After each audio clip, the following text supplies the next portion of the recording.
Hello ವೀಕ್ಷಕರೇ, welcome back to my channel. ನಾನು ಇವತ್ತು ಹೇಳ್ಕೊಡ್ತಾ ಇರೋ ರೆಸಿಪಿ ಯಾವುದಂದರೆ ಮೆಂತ್ಯ ಪರೋಟಾನ. ಈ ಮೆಂತ್ಯ ಸೊಪ್ಪಿಂದ ಸುಮಾರು ಹೆಲ್ತ್ ಬೆನಿಫಿಟ್ಸ್ ಕೂಡ ಇದೆ. ಹಾಗೆ ಮೆಂತ್ಯ ಪಲ್ಯನ ಯಾರು ತಿನ್ನೋದಿಲ್ವೋ ಅವ್ರಿಗೆ ಈ ಥರ ಮಾಡಿಕೊಟ್ರೆ ತುಂಬ ಇಷ್ಟಪಟ್ಟು ತಿಂತಾರೆ. ಹಾಗೆ ಈ ಮೆಂತ್ಯ ಪರೋಟಾಗೆ ಚಟ್ನಿನೇ ಬೇಕಂತ ಏನಿಲ್ಲ, ಒಂದು ಸ್ವಲ್ಪ ಮೊಸರು ಇದ್ದರೆ ಸಾಕು, ಅದ್ರ ಜೊತೆ ನೆಂಚ್ಕೊಂಡು ತಿನ್ಬೋದು, ಇಲ್ಲಾಂದರೆ ನೀವು ಹಾಗೇನೂ ತಿನ್ಬೋದು. ಹಾಗೆ ಇದನ್ನು ನೀವು ಎಷ್ಟೊತ್ತು ಬೇಕಾದರೂ ಇಟ್ಟು ಗಟ್ಟಿ ಆಗೋದಿಲ್ಲ, ಸ್ಮೂತಾಗಿ ಮೃದುವಾಗಿಯೇ ಇರುತ್ತೆ.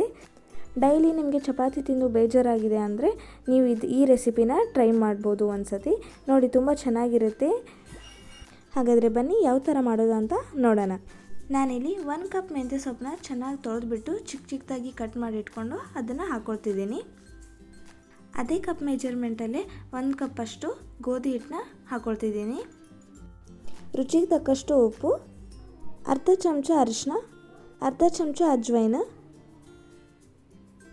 1/2 ಟೀ ಸ್ಪೂನ್ ಬಿಳಿ ಎಳ್ಳು, ಸ್ವಲ್ಪ ಹಿಂಗನ್ನ ಹಾಕ್ಕೊಳ್ತಿದ್ದೀನಿ. 1 spoon green chilli paste, 1/2 teaspoon ginger garlic paste ಹಾಕಿ ಚೆನ್ನಾಗಿ ಮಿಕ್ಸ್ ಮಾಡ್ಕೊಳ್ಬೇಕು. ಚೆನ್ನಾಗಿ ಮಿಕ್ಸ್ ಮಾಡ್ಕೊಂಡಾದ್ಮೇಲೆ ಸ್ವಲ್ಪನೇ ನೀರು ಸೇರಿಸ್ಕೊಂಡು ಕಲಿಸ್ಕೊಳ್ಬೇಕು. ಚಪಾತಿ ಮಾಡ್ತೀವಲ್ವ ಆ ಹಿಟ್ಟಿನ ಅದಕ್ಕೆ ಬಂದರೆ ಸಾಕು. ಇವಾಗ ಆಗಿದೆ, ರೆಡಿ ಆಗಿದೆ. ಅದಕ್ಕೆ ಸ್ವಲ್ಪ ಆಯಿಲ್ ಹಾಕ್ಕೊಳ್ತಿದ್ದೀನಿ. ಮೇಲೆ ಸ್ವಲ್ಪ ಆಯಿಲ್ ಸೇರಿಸಿ ಒಂದು 20 ನಿಮಿಷ ಹಾಗೆ ಬಿಡ್ತೀನಿ ನಾನು. ಇವಾಗ 20 ನಿಮಿಷ ಆಗಿದೆ. ಇನ್ನೊಂದು ಸತಿ ಚೆನ್ನಾಗಿ ಆಯಿಲೆಲ್ಲ ಸೇರಿಸಿರ್ತೀವಲ್ವ ಮೇಲೆ, ಇನ್ನೊಂದು ಸತಿ ಚೆನ್ನಾಗಿ ಹಿಟ್ಟನ್ನು ಕಲಿಸ್ಕೊಳ್ಬೇಕು.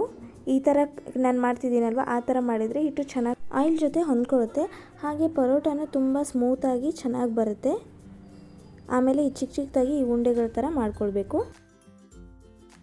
ಈ ಸೈಜ್ ಅಷ್ಟಿರಬೇಕು. ಅದಕ್ಕಿವಾಗ ಹಿಟ್ಟನ್ನ ಹಚ್ಕೊಂಡು ಲಟ್ಟಣಿಗೆಗೂ ಸ್ವಲ್ಪ ಹಿಟ್ಟನ್ನ ಸವರ್ಕೊಂಡು ಚೆನ್ನಾಗಿ ಚಪಾತಿ ಥರ ರೋಲ್ ಮಾಡಬೇಕು.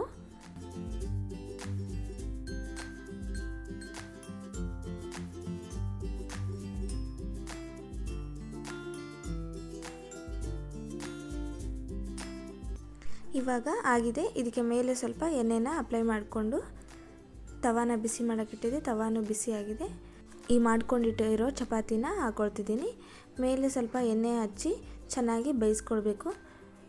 ಆರಾಮಾಗಿ ಚೆನ್ನಾಗಿ ನಿಧಾನಕ್ಕೆ ಬೇಯಿಸ್ಕೊಳ್ಬೇಕು, ಬೇಗ ಅಂತ ಮಾಡ್ಕೊಳ್ಬಾರ್ದು. ನೋಡಿ ಯಾವ ಥರ ಸ್ಮೂತಾಗಿ ಬಂದಿದೆ ಅಂತ. ನೋಡಿದ್ರಲ್ಲ ವೀಕ್ಷಕರೇ, ಇವತ್ತಿನ ರೆಸಿಪಿ ಮೆಂತ್ಯ ಪರೋಟಾನ ಯಾವ ಥರ ಮಾಡೋದು ಅಂತ. ತುಂಬ ಸಿಂಪಲ್ಲಾಗಿ ಈಸಿಯಾಗಿ ಮಾಡ್ಕೊಳ್ಳೋ ಅಂಥ ರೆಸಿಪಿ ಈ ಮೆಂತ್ಯ ಪರೋಟಾನ. ಈ ವಿಡಿಯೋ ನಿಮಗೆ ಇಷ್ಟ ಆಗಿದ್ದರೆ ದಯವಿಟ್ಟು ಸಬ್ಸ್ಕ್ರೈಬ್ ಮಾಡಿ, ಹಾಗೆ ಲೈಕ್ ಮಾಡಿ.